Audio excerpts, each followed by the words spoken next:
痛苦。撒母耳記下1章9節，請你站到我身邊來，把我殺死，因為痛苦抓住我，我卻還死不了。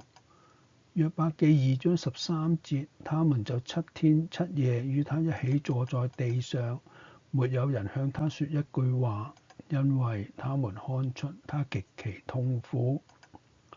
痛苦有時就如同烈火，燃燒住我哋整個嘅生命，令到我哋叫喊、狂呼、咒詛、失態。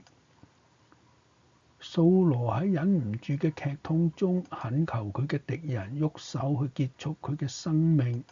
約伯就喺痛苦中不禁咁去咒詛自己嘅生日。痛苦嘅難當，唯有親身經歷嘅人先至能夠領會。信賴上帝嘅人卻係相信痛苦本身雖然係惡嘅，但係佢嘅目的卻係善嘅。上帝經常都藉住痛苦嘅方法嚟完成佢嘅美意。十字架係痛苦最極度嘅標記，但係佢嘅意義卻係上帝最深嘅大愛同埋世人嘅安慰。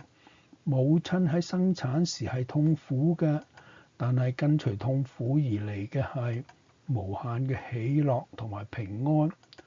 喺痛苦嘅時候，我哋嘅心靈就要登高遠眺，望過眼前嘅山峰，遙看天際嘅白雲，坦然咁徜徉文靜嘅晚霞，同埋嗰個喺生命嘅汪洋中遙遠處嘅桅杆。緊咬牙根並唔係應付痛苦最好嘅辦法，唯有去等待生命之曲奏完咗悲壯嘅樂章，自然又可以聽到輕鬆嘅節奏啦。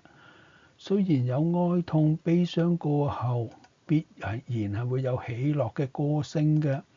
哥林多前書13章9至10節嗰度話，因為我們現在所知道的只是一部分，所講的道也只是一部分，等那完全的來到，這部分的就要過去了。寧靜之主啊，求鎮定我嘅心，加添我嘅力量，堅固我嘅信仰，令我能夠睇得出呢啲痛苦背後嘅善意，令到我能夠學下我主禱告去話，父啊，你若願意，就把這杯撤去，然而不要成就我的意思，只要成就你的意思。